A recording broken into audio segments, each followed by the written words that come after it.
Bonjour à tous, j'espère que vous allez bien. On se retrouve cette semaine pour une nouvelle vidéo et on va parler du psychotraumatisme. Alors c'est parti, on perd pas de temps, let's go!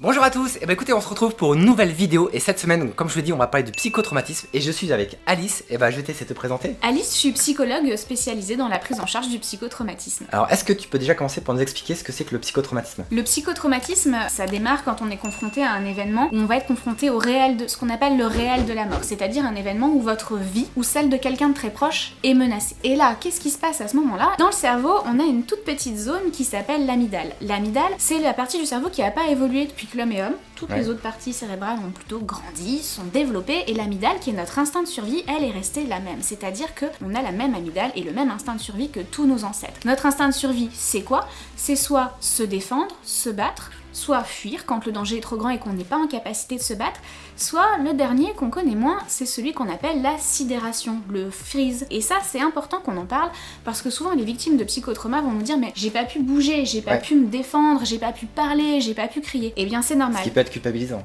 Ce qui est hyper culpabilisant et qui d'ailleurs, souvent les gens on leur demande mais tu t'es défendu, tu t'es débattu, t'as dit quelque chose, t'as dit non. Et en fait les gens vont dire non, j'ai pas dit, j'ai pas... En fait, physiologiquement, elle ne pouvait pas. L'amygdale, elle a activé ce qu'on appelle le circuit de la peur. Quand vous avez très peur, ce circuit s'allume, ça va générer une décharge hormonale qui est de l'ordre de l'adrénaline. L'adrénaline, ça va vous mettre en tension, ça va faire accélérer le cœur. Et là, qu'est-ce qui se passe si le cœur accélère et pendant trop longtemps? Je demande au médecin. Le risque c'est de faire un malaise, de faire une douleur thoracique, de se sentir pas bien, de perdre connaissance, voire éventuellement un arrêt cardiaque dans les situations extrêmes, on va dire. Voilà, c'est ça. En fait, le risque c'est de mourir de peur. Et comme votre instinct de survie est là pour vous faire survivre quoi qu'il arrive, c'est qu'il vaut mieux être agressé que de mourir. Alors c'est pas joli à dire, mais c'est la réalité de l'instinct de survie. Donc qu'est-ce qui va se passer à ce moment-là? Le cerveau va dire on va pas pouvoir survivre comme ça longtemps. Il va envoyer une autre décharge hormonale qui va venir vous anesthésier. C'est ce qu'on va appeler la sidération. C'est aussi ce qu'on va appeler le syndrome de l'opossum. Vous savez, l'opossum c'est un animal qui fait le mort. Ouais, comme dans l'âge de glace, ça. Ouais, on a les deux dans l'âge de glace à un moment où ils font les morts tous les deux. C'est un moyen de sidération et de... Le syndrome de l'opossum, c'est simuler la mort pour paraître une proie avariée et du coup ne pas être mangé par son agresseur. Et bien là, c'est pareil, c'est-à-dire que vous allez avoir une sidération qui va permettre la survie à deux endroits. La première, c'est que votre cœur va ralentir et vous n'allez pas mourir de peur. Et la deuxième, c'est que potentiellement... Heureusement, on est d'accord. Et la deuxième, c'est que potentiellement, l'agresseur sera moins violent. Pourquoi? Parce que si je suis agressée et que je suis en train de me débattre, l'autre va aussi vouloir attaquer et être de plus en plus fort. Votre instinct de survie a dit, oula, danger, on éteint tout, paf, ça coupe les lumières, vous êtes sidéré. Et à ce moment-là, vous ne pouvez plus bouger, vous ne pouvez pas vous défendre, vous ne pouvez pas crier. Donc ça, c'est très important à retenir. Et s'il vous plaît, arrêtez de demander aux gens s'ils ont crié ou s'ils sont débattus, ils ne pouvaient pas. Ça, je pense que c'est noté. Ça, c'est important. Voilà, le problème de cet état de sidération, c'est qu'il va générer beaucoup de culpabilité chez la victime, que beaucoup de gens vont demander si les gens se sont défendus ou pas. Et puis après, on va avoir ce qu'on appelle un état de latence. Pas parce qu'on a été sidéré et qu'on est un peu hors du monde après le trauma. Il y a un espèce d'état comme ça, on n'est pas tout à fait dans le monde, on est un peu là sans être là. C'est-à-dire que le corps est là, mais l'inconscient finalement est pas vraiment là. On parle même de déshumanisation, c'est ça? Ouais, on peut parler de dépersonnalisation aussi, déréalisation, enfin vraiment, voilà, il y a plusieurs termes. Cet état de latence-là, il peut durer quelques heures à quelques jours, il est plutôt normal, et en fait c'est après ça qu'on va savoir si oui ou non on a un état de stress post-traumatique. Parce qu'en fait en fonction des événements, il y a des gens qui vont développer un état de stress post-traumatique et des gens qui ne vont pas développer des états de stress post-traumatique. Alors juste une question qui me vient tout de suite, à partir de combien de jours on peut se dire ah bah tiens je suis en train de développer un stress post-traumatique? Alors on a sur un délai entre 7 à 30 jours. Ça c'est un délai qui est vrai pour les traumas qui arrivent à l'âge adulte et sur les choses récentes. Donc c'est là qu'on va demander aux patients de faire attention à certains symptômes qui sont principalement les cauchemars, les flashbacks, ce qu'on appelle la reviviscence du traumatisme. Alors justement c'est la question que je voulais te demander juste après, c'est quels sont vraiment les symptômes du psychotrauma? Sur des traumas simples, les symptômes principaux qu'on va avoir, c'est des cauchemars, des reviviscences traumatiques, des flashbacks, des troubles de la concentration, des troubles de la mémoire, peut-être une anxiété qui va se développer et puis un peu d'isolement, de retrait social avec une perte d'envie pour les choses habituelles. D'accord. Ça, c'est les premiers symptômes qui vont nous inquiéter et pour lesquels on va prendre en charge. Ça peut se développer, je te disais, dans les 6 à 30 jours, mais en fait, on sait qu'on a un effet de latence sur le trauma qui peut durer de quelques semaines à quelques années. Et ça, on va le voir principalement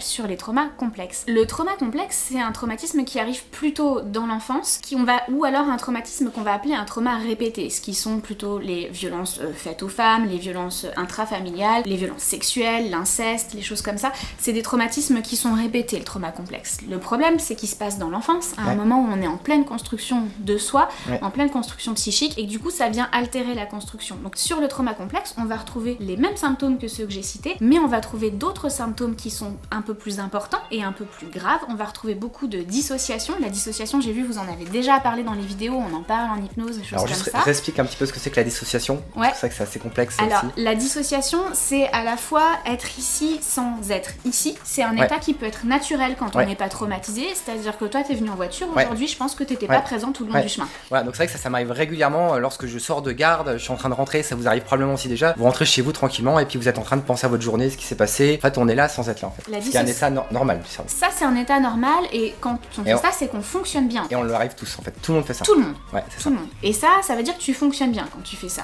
Ça permet d'intégrer les informations que tu as reçues dans la journée. Le problème, c'est que la dissociation excessive, celle qui a été générée par le traumatisme, elle va générer des symptômes et on a des gens qui vont s'absenter, s'extraire d'eux-mêmes sans s'en rendre compte. Par exemple, moi j'ai des patients qui ne ressentent plus la douleur. Pourquoi ? Parce que la dissociation, ça a fait une scission entre le corps et l'esprit. Je ne ressens plus ce qui se passe dans mon corps. Pourquoi ? J'ai été traumatisée et tellement violentée qu'à un moment mon corps a dû s'éteindre et que du coup il y a un état de dissociation. Et on va aussi retrouver d'autres pathologies psychiatriques dans le trauma complexe. Pourquoi ? Parce que comme il s'est développé pendant l'enfance, on va avoir une personnalité qui va être construite potentiellement autour de ça, avec principalement des troubles borderline, des troubles de la consommation, des addictions, des troubles du comportement alimentaire, des dépressions, des états d'anxiété massifs, des choses comme ça. Et souvent c'est ça qui amène les patients à consulter. Et puis nous on va aller rechercher le trauma parce que c'est généralement ça qui était à l'origine. Ok, et donc justement Alice, qu'est-ce qu'on peut proposer en termes de thérapie chez ces patients ? Alors, ce qui est vachement bien dans le psychotrauma, c'est qu'on a les thérapies les plus efficaces de psychiatrie. C'est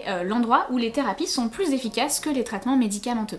Donc, qu'est-ce qu'on va faire ? On va proposer des thérapies en 3 temps. Ces 3 temps, on les doit à Pierre Janet. Pierre Janet nous propose une thérapie en 3 temps dans le psychotrauma. 3 temps, ça veut pas dire que c'est long, ça peut être très rapide, surtout sur des traumas récents où on peut être à quelques séances. Un peu plus long quand on est sur du trauma ancien, ce qui est normal parce qu'on a plus de symptômes autour. Donc 3 temps dans la thérapie. Le premier temps, c'est le temps de l'alliance thérapeutique, le moment où on va se rencontrer avec le thérapeute, où on va déposer le trauma. On va permettre au patient ensuite de se resécuriser un peu. Pourquoi ? Parce que quand tout l'environnement fait peur, c'est aussi compliqué des fois quand c'est compliqué de sortir de chez soi, des choses comme ça, c'est quand même le temps de la sécurisation. Le deuxième temps, c'est celui de l'intégration de la scène traumatique. Celui-là, c'est le moment le moins marrant et pour le patient, et j'ai envie de dire aussi un peu pour le thérapeute, parce que c'est le moment où on va retourner dans l'image traumatique. En fait, le cerveau du patient... revit la scène. Complètement. Le cerveau du patient, il fait déjà ça. C'est-à-dire que quand il envoie des flashbacks, ton cerveau te demande déjà, faut qu'on y retourne pour intégrer, faut qu'on y retourne pour intégrer. Sauf que toi, t'es tout le temps en train de non, je veux pas y retourner, je veux pas y retourner. Et ben là, nous, on va y retourner de plein pied avec le patient ensemble. Alors pour ça, il y a plusieurs techniques. Il y a le MDR qui est très connu, les mouvements oculaires de manière générale. Il y a l'hypnose aussi qui fonctionne bien.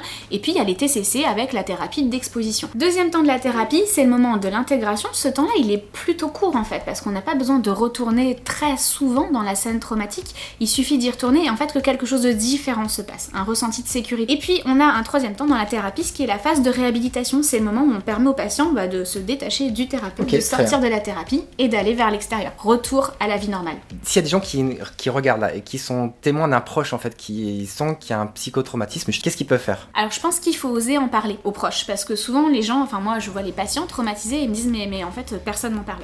J'ai balancé mon trauma et puis personne m'en parle parce que souvent les gens par bienveillance veulent pas en parler pour pas réactiver, pour pas gêner, pour pas faire de mal. Souvent les victimes ne vivent pas très bien qu'on n'en parle pas autour d'eux. Ils ont besoin aussi de se sentir en sécurité.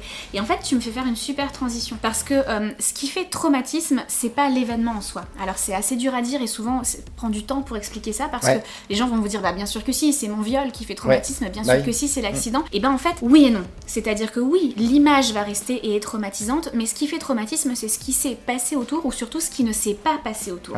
C'est-à-dire, il y a 2 choses pour moi qui font psychotraumatisme. La première, c'est ce qu'on appelle l'inhibition de l'action, qui est générée par l'état de sidération, dont on parlait tout à l'heure. L'inhibition de l'action, c'est je devais faire quelque chose et j'ai pas pu. Ouais. Ok. Donc ça, on peut la retrouver soit soi-même par rapport au trauma, j'ai pas pu me défendre, j'ai pas pu, soit par rapport à quelqu'un, c'est-à-dire il y avait un témoin de la scène et personne n'a rien fait. Et ça, c'est aussi ce qu'on va appeler un tiers sécure défaillant. Donc ça, c'est ma deuxième chose qu'on retient, c'est que normalement, quand on est traumatisé, on en parle, où il y a quelqu'un autour, où il y a des gens pour nous protéger. En tout cas, c'est ce qu'on attend. Et c'est que ceux qui nous protègent n'ont pas fait leur boulot. C'est quoi? Bah c'est j'ai été agressée par mon père, je vais le dire à ma mère, elle me dit bah non, c'est pas possible que ça te soit arrivé. Ça, c'est hyper fréquent. Ça, c'est du tiers sécure défaillant. Et c'est ces phrases-là qui vont faire trauma dans la tête de nos victimes, et c'est ces phrases-là qu'il faut traiter en thérapie. Et bah merci beaucoup Alice, c'était vraiment super plaisir. J'espère vraiment que cette vidéo vous aura plu. N'hésitez pas comme d'habitude à poser toutes vos questions en commentaire, on y répondra avec grand plaisir. Comme d'habitude, pensez à mettre le petit pouce pour me soutenir, et moi je vous dis à la prochaine, et merci Alice. De rien. Salut. Salut.